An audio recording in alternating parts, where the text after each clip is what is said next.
Hey guys, December the 27th here in Central Illinois. I hope everybody made it through the Christmas holiday and enjoyed Christmas Day and are none the too fat for everything that you've eaten. But I thought I'd just do a quick little video since we were walking down memory lane here a couple of days ago. And I'm sure a lot of you probably remember the first model train that you bought, or if you're in the collecting society, your first collectible. Well, this was my first one.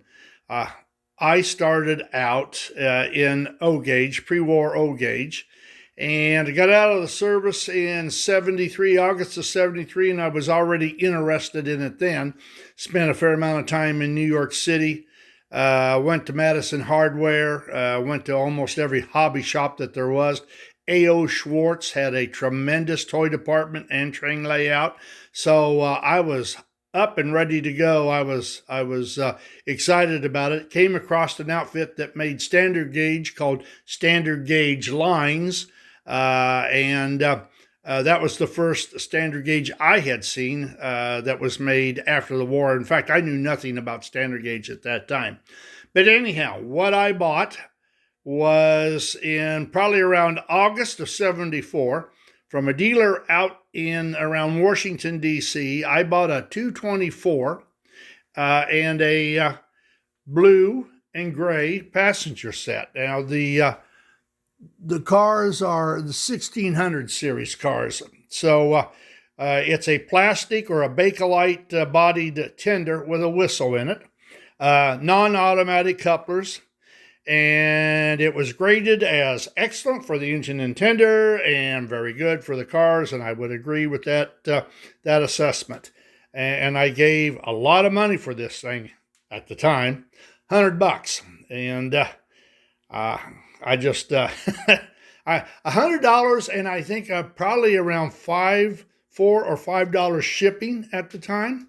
And I have to tell you that if I had to get rid of everything that I've got, if I was going to sell everything, the only thing I would keep would be this. This would be it. It would be the one thing I'd want to hang on to, because after all, it was the first, and I still respected it in the morning. So the other thing that I had, that I got, and I got this in about 1980. In fact, I know it was 1980. It was the year my daughter was born.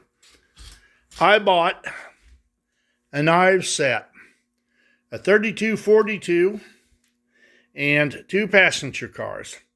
I had never had standard gauge. I had always wanted to try standard gauge, and I had no standard gauge track. So what I bought was, I bought Gargraves, and then I bent the straight pieces into curves, and I nailed it all down to a 4x8 piece of plywood. And I can assure you that my curves were anything but curves. It did get around it, but they weren't exactly nice and round like they should have been. And for a number of years, much to my wife's dismay, I stood it up in the hall downstairs. And we're going to take it to the basement. That's not that 4x8 piece of plywood. And I laid it up against the wall for a number of years until the wife got tired of cleaning around it. And by that time, I had bought in sectional tracks, so the Gargraves went into the junk, and I don't know what I did with the plywood. But this is a 3242, and I thought I'd show you what I find funny. There's a 3242. Here's a 3241.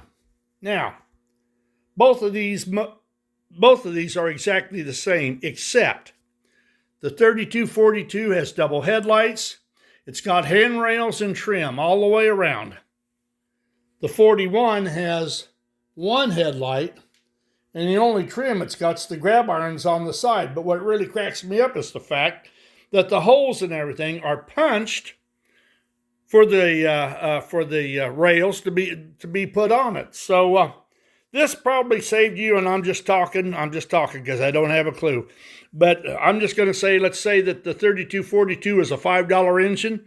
Well, you could probably get this thing for $4.50, or maybe $4.25. They took the trim off to lower the price. So these were my two firsts in the field of toy train collecting pre-war. Like I say, it was the Lionel 224 in O gauge, And just about 6 years later, it was the Ives 3242. So what we'll do is I'll take and put this over here. It doesn't run. I gotta work on it. And I put my big bulbous headlights on it. I like those bulbs. I don't know, just add something to them. And we'll get them started and we'll just run them around the track. But this is how I got my feet wet in the toy train collecting arena. We'll start out with the 224 over there.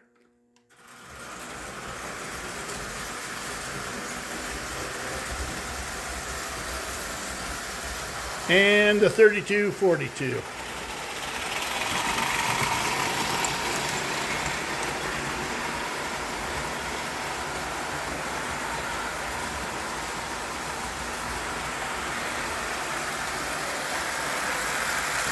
No lights in these cheaper passenger cars.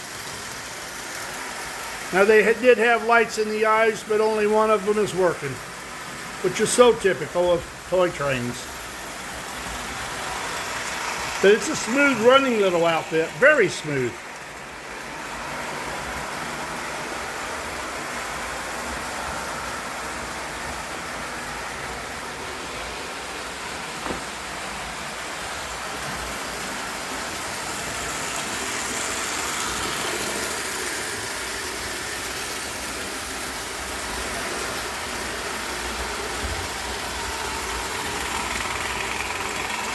Well, guys, that's how I got my feet wet, and I don't regret it.